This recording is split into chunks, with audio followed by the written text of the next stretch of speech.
नमस्कार मित्रांनो, परत एकदा स्वागत आहे तुमचं आपल्या SK ऑनलाईन ट्युटोरियल्स मध्ये.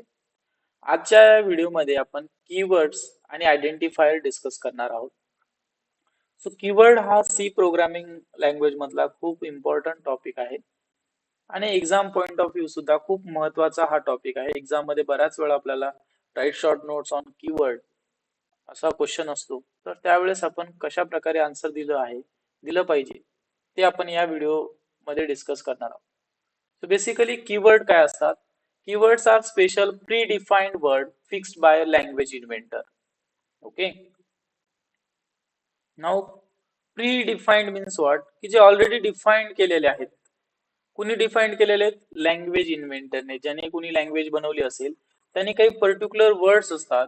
ओके, त्यांना अगोदरच डिफाइन केलेलं असतं की याचा मिनिंग हा आहे. For example integer. तर आता इंटीजर हा डेटा टाइप आहे. इंटीजर काय हा एक टाइपचा डेटा आहे. सो या इंटीजरला प्रत्येक वेळेस इंटीजर न लिहिता फक्त INT एवढंच आपण लिहितो. So INT is keyword for the integer. हे कोणी डिसाइड केलंय? Language inventor. त्यामुळे आपण सी प्रोग्रामिंगचा कोड लिहिताना नेहमी आपल्याला जेव्हा इंटीजर टाइपचा डेटा लिहायचा असेल त्यावेळेस पूर्ण इंटीजर न लिहिता आपण फक्त काय लिहितो? INT x is equal to 5 हा झाला आपला. याचा अर्थ काय होतो की x हा इंटीजर टाइपचा डेटा आहे. So int is the integer is a keyword for the integer. So I hope तुम्हाला हा पॉइंट क्लिअर झाला असेल. Special predefined word fixed by the language inventor. Keyword can only be used for their indeed purpose. खूप महत्वाचा point आहे बघा. Keyword हा त्याच्या इंडीड पर्पज साठी ज्यासाठी तो बनवलेला आहे त्यासाठी आपण यूज करू शकतो. लेट्स से परत आपण याच एक्झाम्पल वरून समजून घेऊया. INT हा कीवर्ड आहे इंटीजरचा. तर जेव्हा केव्हा तुम्हाला इंटीजर टाइपचा डेटा टाइप शो करायचा असेल तेव्हाच तुम्ही INT वापरू शकता. अदरवाइज कोडमध्ये कुठेही तुम्ही INT वापरू शकत नाही. Next one is keyword can not be redefined by the programmer. आता जसं एक इंटीजरला INT लँग्वेज इन्व्हेंटरने आपल्याला डिफाइन करून दिले. बट जर तुम्ही म्हटले की नाही मला इंटीजरला जर सपोज INT च्या ऐवजी XYZ लिहायचं असेल, XYZ A is equal to 5 तर चालेल का? तर ऑब्विसली नाही चालणार. Keyword cannot be redefined by the programmer. All the keywords are written in the lower case. Again खूप महत्वाचा पॉइंट आहे. कीवर्ड कसे ओळखायचे? कीवर्ड हे नेहमी लोअर केस मध्ये लिहिलेले असतात, म्हणजे स्मॉल लेटर मध्ये. बघा INT हे सगळे स्मॉल लेटर होते. फ्लोट हा सुद्धा एक कीवर्ड आहे. ओके, त्यानंतर ऑटो हा सुद्धा हे नेहमी कशामध्ये लिहिले जातात? कीवर्ड स्मॉल लेटर मध्ये किंवा लोअर केस मध्ये लिहिले जातात. So there are 32 total number of keywords in the C programming are 32. C programming language मध्ये आपल्याला 32 कीवर्ड बघायला मिळतात. So keywords are also called as reserved words. हे रिझर्व वर्ड्स आहेत. ओके, या 32 वर्डला आपण वापरू शकत नाही आपल्या प्रोग्राम मध्ये अदर दॅन इट्स पर्पज. त्याचा जो यूज आहे त्या व्यतिरिक्त आपण याला घेऊ शकत नाही. रिझर्व वर्ड्स आहेत, ते वर्ड्स आपण वापरू शकत नाही प्रोग्राम मध्ये. सो एक्झाम मध्ये हे 4-5 पॉइंट लिहिणं सफिशियंट राहील आणि एक्झाम्पल म्हणून 32 कीवर्ड ऑब्विसली तुम्हाला लक्षात ठेवण्याची गरज नाही आणि थोडे पाठही होणार नाही. बट प्रोग्राम मध्ये तुम्ही वापरून हे काही कीवर्ड तुमच्या लक्षात येतील. तर एक 8 ते 10 कीवर्ड किंवा जेवढे तुम्हाला आठवतील तेवढे एक एक्झाम्पल म्हणून तुम्ही लिहिले पाहिजे. जसं auto, break, case, char, constant, continue, default, do हे सगळे कीवर्ड आहेत सी प्रोग्रामिंग लँग्वेज मध्ये. Double, else, enum, extern, float, for, goto, if, int, long, register, return, short, sign, size of, static, struct, switch, type def, union, unsigned, wide, volatile and while. हे सगळे 32 keywords आपल्याला C programming language मध्ये बघायला मिळतात. हे words reserve आहेत. Okay, यांचा meaning ठरलेला आहे. तुम्ही यांना दुसऱ्या कोणत्या मिनिंग साठी वापरू शकत नाही. So next is rules of identifier. Next topic is identifier. Now what is identifier? User defined name given to any variable, array, function, structure, union, files. So आपण बघितलं होतं कीवर्ड कोण देतं रे? कीवर्ड कुणी दिलेत आपल्याला? Language inventor. लँग्वेज इन्व्हेंटरने कीवर्ड दिलेले. But identifier हे युजर देतो किंवा प्रोग्रामर देतो. आयडेंटिफायर कोण देऊ शकतं? प्रोग्रामर किंवा user.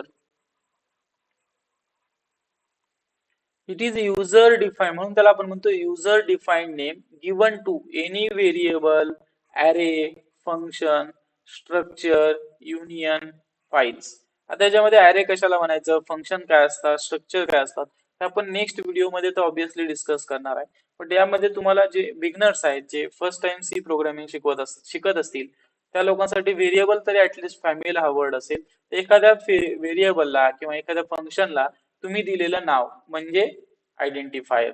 Let's say for example number of boys number of boys in the classroom number of boys in the classroom is equal to 10.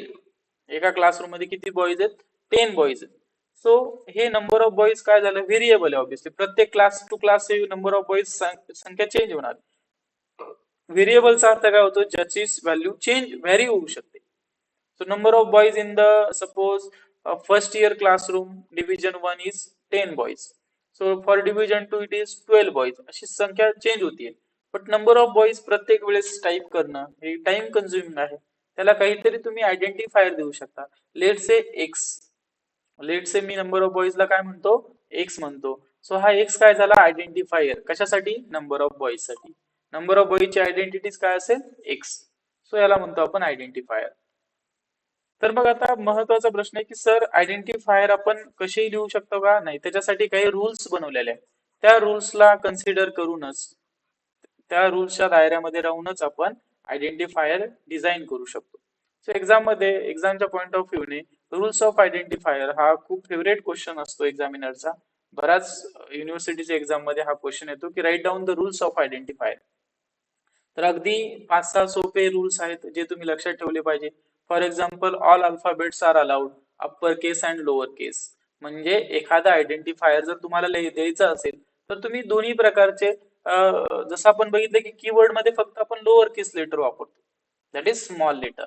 But in case of आयडेंटिफायरच्या केसमध्ये असं काही रिस्ट्रिक्शन नाहीये.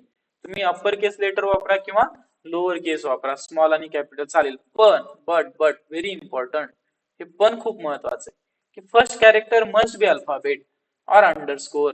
म्हणजे काय, त्या आयडेंटिफायरचं जी सुरुवात आहे ती एकतर अंडरस्कोरने होऊ शकते किंवा अल्फाबेटने होऊ शकते, अदर इट इज कॅपिटल और स्मॉल.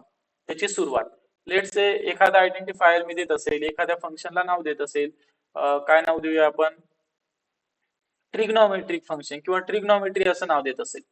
ओके, हे झालं माझं आयडेंटिफायर ट्रिग्नोमेट्री. समोरचं जे काही फंक्शन मी याच्या लिहिणार आहे ते कसं फंक्शन असणार आहे, ट्रिग्नोमेट्री. तर हा आयडेंटिफायर लिहित असताना मी स्मॉल टी लिहू शकतो किंवा कॅपिटल टी लिहू शकतो, काही अडचण नाही. बट याची सुरुवात नेहमी अल्फाबेटनेच झाली पाहिजे किंवा एखाद्या अंडरस्कोरने झाली पाहिजे. अंडरस्कोर कशाला म्हणतो आपण, हे वाला. ओके, तर अशी सुरुवात चालेल किंवा फक्त लेटरने चालेल. बट आपण एखाद्या नंबरने नाही सुरुवात करू शकत, लाईक 2 ट्रिग्नोमेट्री अशी सुरुवात होऊ शकत नाही. सो त्याच्यामुळे म्हटलेले की first character must be alphabet और अंडरस्कोर. खूप तुम्हाला हा रूल समजला असेल.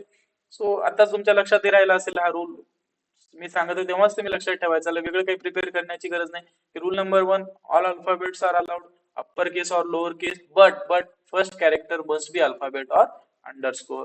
Next one is all digits are allowed. 0 to 9 मधले कोणतेही डिजिट्स तुम्ही वापरू शकता, पण फर्स्ट पोझिशनला वापरू शकत नाही, एवढीच त्यांची कंडिशन. लाईक ट्रिग्नोमेट्री 1 असं तुम्ही आयडेंटिफायर देऊ शकता. म्हणजे कॅरेक्टरच्या मध्ये, कॅरेक्टरच्या शेवटी तुम्ही डिजिट्स वापरू शकता. फक्त डिजिट्स कुठे वापरू शकत नाही तुम्ही, सुरुवातीला. एवढाच महत्वाचा पॉईंट आहे. Then only underscore is allowed from the special symbol. आपल्याकडे वेगवेगळे स्पेशल सिम्बॉल आपण मागच्या व्हिडिओज मध्ये बघितले की वेगवेगळे स्पेशल सिम्बॉल्स असतील त्याच्यामध्ये फक्त अंडरस्कोरच यूज आहे. ओके, बाकी तुमचं जे ऍस्ट्रिक असेल, एम्परसँड असेल, हे काही अलाउड नाहीयेत. ओके, जसे तुमचं कोलन असेल, सेमी कोलन, हे सगळे सिम्बॉल्स आहेत, त्याच्यामध्ये फक्त अंडरस्कोरची त्यांनी निवड केलेली. तो पण का दिलाय, जर 2 वर्ड मध्ये सपोज स्टुडंट डेटा हे माझ्या एखाद्या फंक्शनचं नाव असेल, आता याच्यामध्ये स्पेस अलाउड नसतो. Okay, must not contain white space. तर मग हे स्टुडंट डेटा रीड करताना थोडस डिफिकल्ट जातं. मग 2 जर वर्ड आपल्याला सेपरेट करायचे असेल तर त्या केसमध्ये आपण काय वापरू शकतो, अंडरस्कोर स्टुडंट डेटा असं आपण आयडेंटिफायर देऊ शकतो, जे की इझिली रिडेबल असेल. त्यानंतर it can't start with digit. परत तो डिजिटने त्याची सुरुवात होऊ शकत नाही. ओके, तुम्ही असं लिहू शकता की स्टुडंट डेटा 1, शेवट तुम्ही त्याचा करू शकता डिजिटने, पण 1 स्टुडंट डेटा असं तुम्हाला लिहिता येणार. So it can not use the keyword. हा एक महत्वाचा आहे की कीवर्ड काय असतात, रिझर्व वर असतात, रिझर्वड आहेत 32. ते तुम्ही त्याला आयडेंटिफायर म्हणून वापरू शकत नाही. लेट से एखादा नंबर ऑफ बॉईजला जसं तुम्ही एक घेतलं होतं, तसं इंट इज इक्वल टू 5 असं तुम्ही नाही घेऊ शकत. म्हणजे इंटला तुम्ही नंबर ऑफ बॉईज नाही म्हणू शकत. इंट हा त्याचा मिनिंग फिक्स आहे. Int stand for integer. बाकी तुम्ही कशासाठी त्याला वापरू शकत नाही. तर हे झाले तुमचे बेसिक रूल्स ऑफ आयडेंटिफायर. हे 5 ते 6 रूल्स एक्झाम मध्ये नक्की तुम्ही लिहू शकता. खूप सोपे रूल्स आहेत बघा. एकदा मी तुमच्यासाठी परत वाचतो आणि याला तुम्ही लक्षातही ठेवू शकता अशाच प्रकारे. फर्स्ट रूल काय, all alphabets are allowed lower case and upper case but first character must be alphabet. Next काय, all digits 0 to 9 are allowed. Next काय तुमचं, only underscore is allowed from special character, must not contain white space, it can not start with digit, it can't use the keyword. एवढे 6 जर तुमच्या rules लक्षात राहिले तर easily तुम्ही हा क्वेश्चन एक्झाम मध्ये अटेंड करू शकता. सो आय होप तुम्हाला कीवर्ड आणि आयडेंटिफायर काय असतात समजले असतील. याचा तुम्ही स्क्रीनशॉट काढून घेऊ शकता आणि तुमच्या नोटबुक मध्ये नोट डाऊन करू शकता. तर व्हिडिओ आवडला असेल तर नक्कीच व्हिडिओला लाईक करा, शेअर करा आणि सबस्क्राईब करा. Thank you for listening.